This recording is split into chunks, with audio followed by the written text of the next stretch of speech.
It was a Thursday, I remember, 'cause Thursdays were spaghetti nights. Dad had this rule: every Thursday, without fail, we'd sit down to a plate of spaghetti. It was our thing, you know? But that Thursday was different.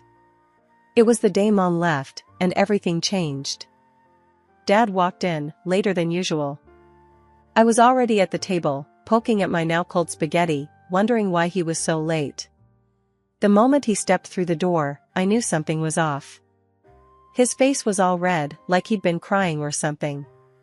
Seeing Dad like that, it scared me. I'd never seen him cry before. "Anna," he said, his voice all shaky. "We need to talk." I remember feeling this knot in my stomach, like something real bad was about to happen. "What's wrong, Dad?" I asked, trying to sound brave, but my voice came out all squeaky. He didn't sit down. Instead, he paced back and forth, like he was trying to find the right words. Finally, he stopped and looked at me, his eyes all red and puffy. "It's your mom," he said. She's not coming back." I didn't get it. Not coming back? From where? It was spaghetti night. Where else would she be? "She left, Anna. She's gone. She left us for someone else."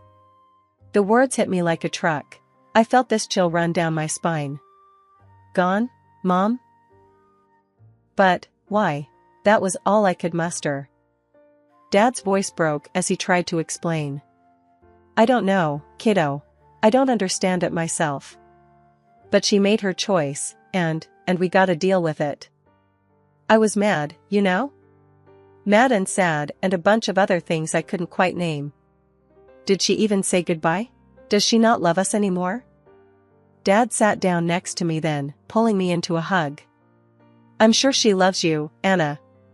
But sometimes, people, they make choices that hurt others. It's not right, but it happens."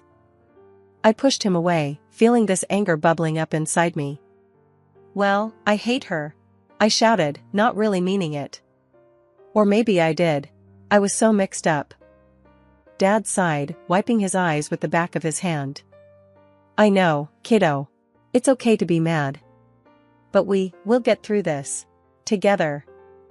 The rest of the evening was a blur. I didn't eat my spaghetti. How could I? Spaghetti night was ruined, along with everything else. That night, I lay in bed, staring at the ceiling, thinking about Mom.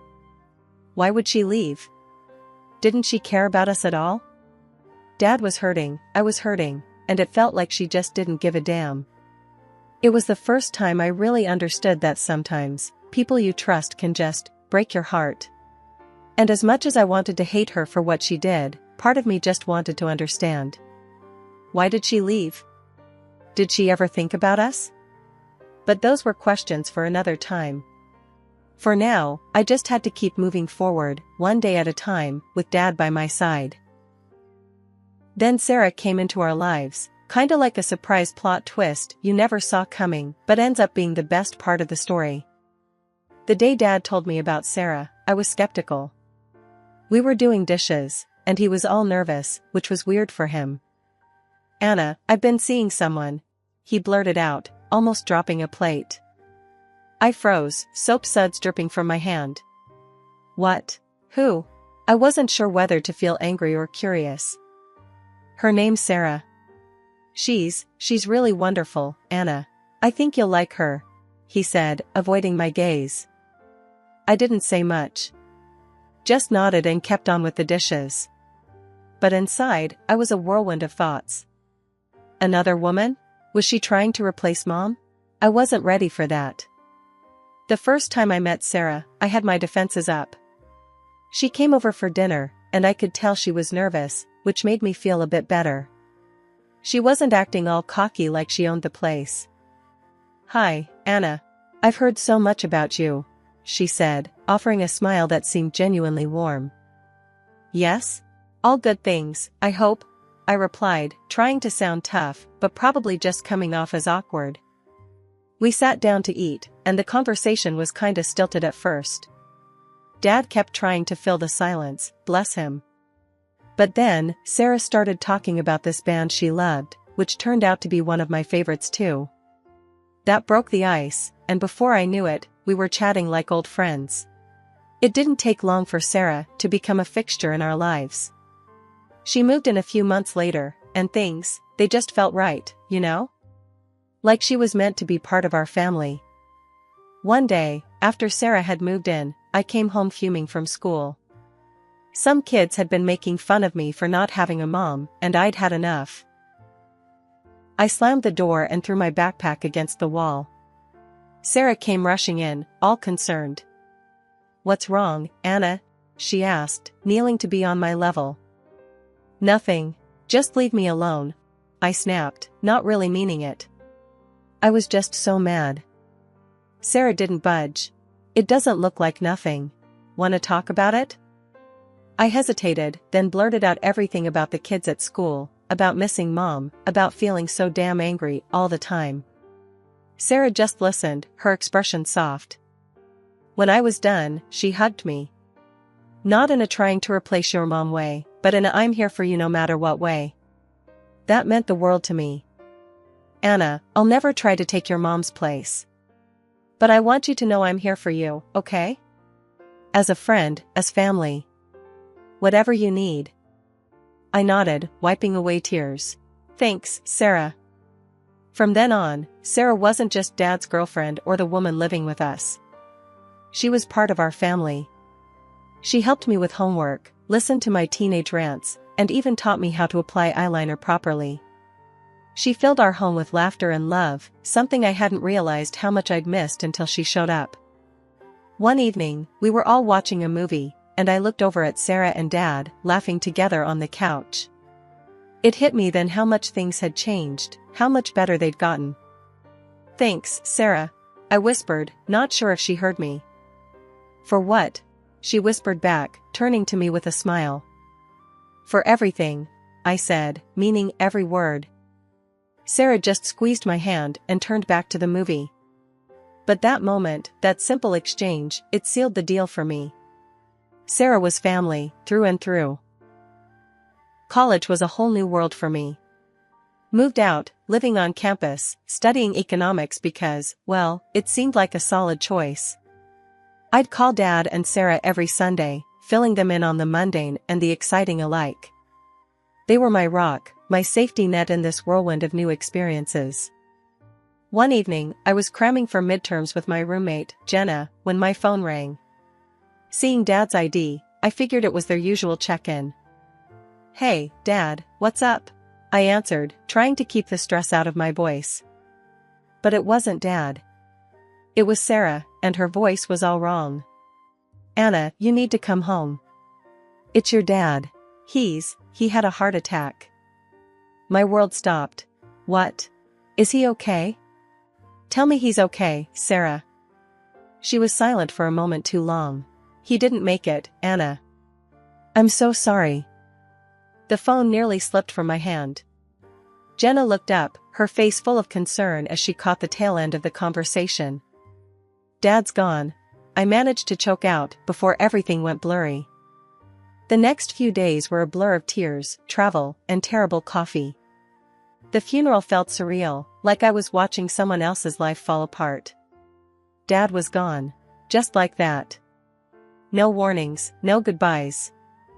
After, when the crowds of sympathetic faces had dwindled, Sarah and I found ourselves sitting in the living room, surrounded by the silence of the house. "I can't believe he's gone," I whispered, the words feeling like lead on my tongue. Sarah wrapped an arm around me. "I know, kiddo. I know. It's going to be tough, but we'll get through this. Together." "How, Sarah? How do we do this without him?" The tears were coming again, a relentless tide. "We remember him. We keep living, because that's what he would have wanted. And we take care of each other." It was tough, going back to college. Part of me wanted to drop out, come home, and never leave Sarah alone in that big, empty house. But another part of me knew that was the last thing Dad would have wanted. "Go back, Anna," Sarah had said when I broached the subject. "Finish what you started. Make your dad proud." "But what about you?" I asked, feeling torn. I'll be fine. And I'll be here when you come back. Always. So, I went back. Jenna, bless her, had turned our dorm room into a fortress of comfort by the time I returned. She didn't say much, just hugged me tight and let me be. It was exactly what I needed. Classes were a struggle. My concentration was shot, my motivation at an all-time low. I remember sitting in a lecture, staring blankly at the professor, words washing over me like a foreign language. After class, my professor, Dr. Henderson, pulled me aside. "Anna, is everything all right? Your participation has dropped significantly." I shrugged, the weight of grief making it hard to articulate my feelings. "It's my dad. He passed away." Dr. Henderson's expression softened. "I'm so sorry to hear that, Anna. If you need anything, any extensions, or just someone to talk to, my door is always open." "Thanks," I mumbled, grateful, but too numb to really feel it. That's how it went for a while. Going through the motions, barely keeping my head above water. But slowly, with a lot of support from Sarah, Jenna, and even Dr. Henderson, things started to get a bit easier. Not better, exactly, but less impossible. By the end of the semester, I'd managed to pull my grades up, securing a decent GPA. It felt like a hollow victory, though, without Dad there to celebrate with me. But I knew he was proud, somewhere, somehow. And that thought, that feeling, gave me the strength to keep going, to face whatever came next. With Sarah by my side and Dad's memory in my heart, I started to believe maybe, just maybe, I could make it through. The time flew by, and there I was, 27, living in my own space, neck deep in a career that was actually going somewhere. Bosses liked me, work was steady, and for once, it felt like I had a handle on things. It was one of those rare Saturdays where I had nothing planned but to chill, maybe binge-watch something mindless. That was until the doorbell rang, slicing through my lazy morning like a sharp knife. I wasn't expecting anyone. Figured maybe it was a package I forgot ordering or a neighbor about to start some small talk I wasn't in the mood for. When I swung the door open, though, the last person I expected was standing there. My mom. Except, she looked different. Years and hard living had taken their toll, leaving her looking worn and, frankly, a bit rough around the edges. "What are you doing here?" I blurted out, not hiding my shock well. Her eyes welled up, and she looked like she was about to crumble right there. "I wanted to see you, Anna. It's been too long." Too long was an understatement. Years of silence, and suddenly she pops up? Mixed feelings were an understatement. Why now, after all this time? My voice had an edge, and I wasn't about to soften it for her sake. She wiped at her eyes, taking a shaky breath. "I've always wanted to fix things between us. Your dad and Sarah, they wouldn't let me get close." That made me frown. "Come on, you expect me to buy that? Why didn't you reach out when I turned 18? I wasn't under their thumb then." Her excuse was ready, rehearsed maybe. "I was sick, Anna. Really sick. It took me a long time to get better. And when I finally did, I knew I had to try to connect with you, no matter how late it was." The conversation was like wading through mud, awkward and messy.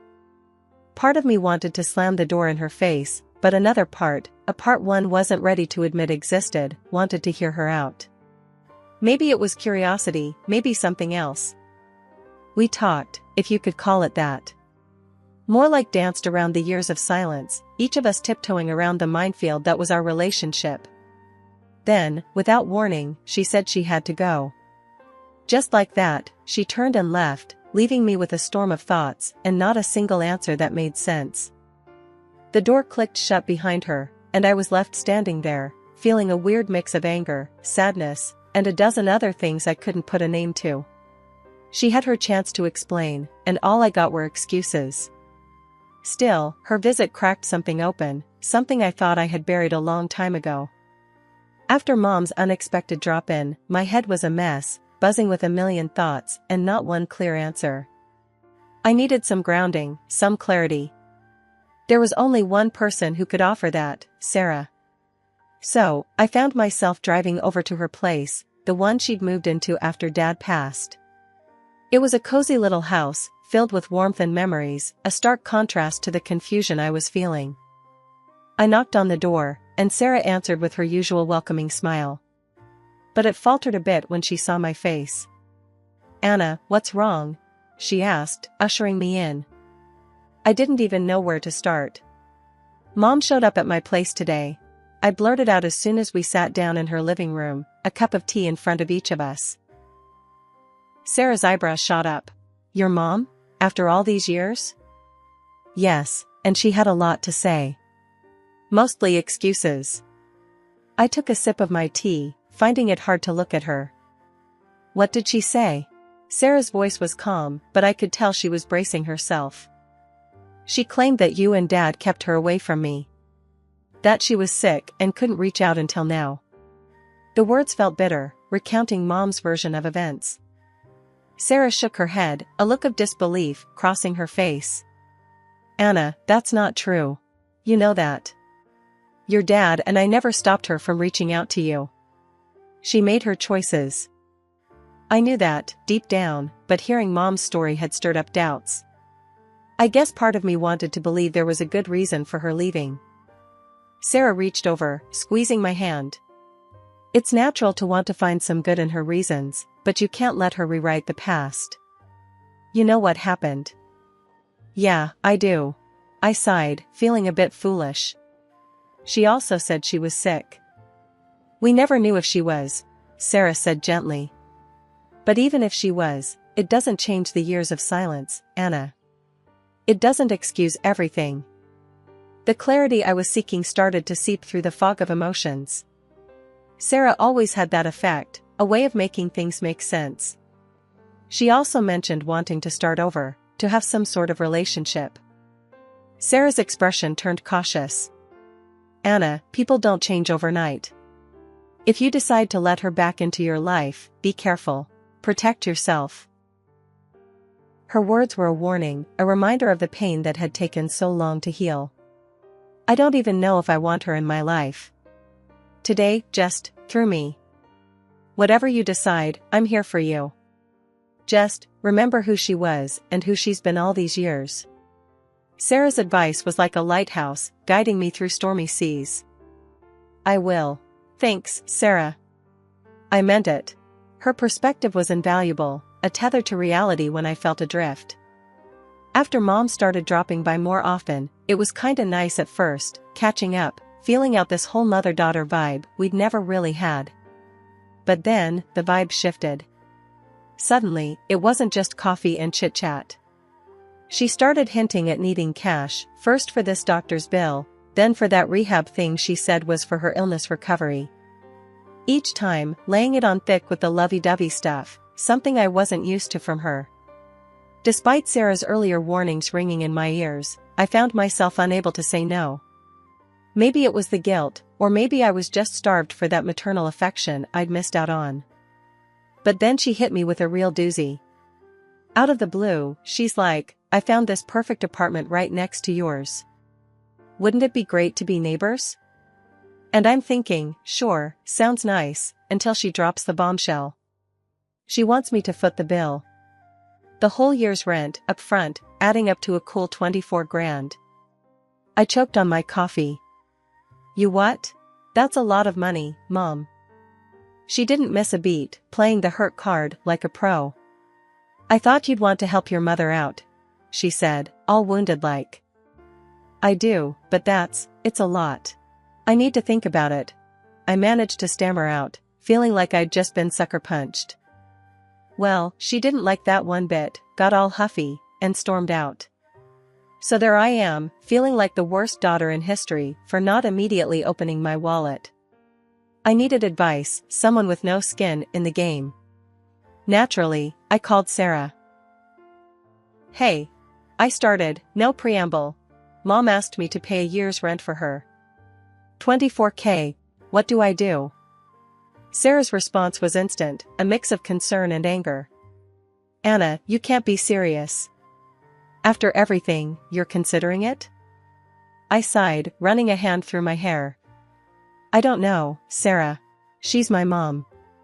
She's also the woman who left you and your dad high and dry. You owe her nothing. Sarah shot back, her voice sharp as a tack. Her words stung, but I knew she was right.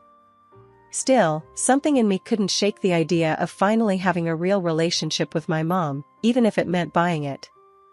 Against my better judgment, I went ahead and agreed to Mom's request. But I wasn't completely naive. I made sure my name was on the lease, a little insurance policy just in case things went south. When I told Sarah what I'd done, there was a long silence on the other end of the line. Anna, I hope you know what you're doing, she finally said, her voice heavy with unspoken worries. Yes, me too, I replied, though in truth, I had no idea what I was doing. But there was no turning back now. I'd made my choice, and all I could do was hope it wouldn't come back to bite me. A week after the whole apartment thing with Mom, I figured, maybe we could try to smooth things over with a little celebration. I thought a surprise housewarming might show her I was trying to make an effort, bridge the gap between us. So, there I was, standing outside her door, ready to surprise her, when I caught a snippet of conversation that froze me in my tracks. There was my mom, loud and clear, boasting to a room full of her new buddies about how she'd played me for a fool. Can you believe it? Got my own daughter to pay for this place for a whole year. She's as stupid as they come, just like her old man was. She cackled. My heart sank. I felt this cold rush of disbelief and then hot anger bubbling up. But I pushed the door open and stepped inside before I could second-guess myself. The scene was exactly as I'd imagined, a bunch of drunken strangers cluttering up the living room, with my mom holding court among them. The laughter died down as every eye turned to me, the sucker of the hour. For a moment, Mom looked caught off guard, a flicker of guilt maybe, but it was gone as quick as it came. Then, doubling down, she sneered. Look who decided to show up. Come to see what your generosity bought? Her friend snickered, eyeing me like I was some kind of joke. The anger inside me was boiling over, but I kept my cool. Smiling, I said, actually, I came to tell you something interesting. About the rent for this place.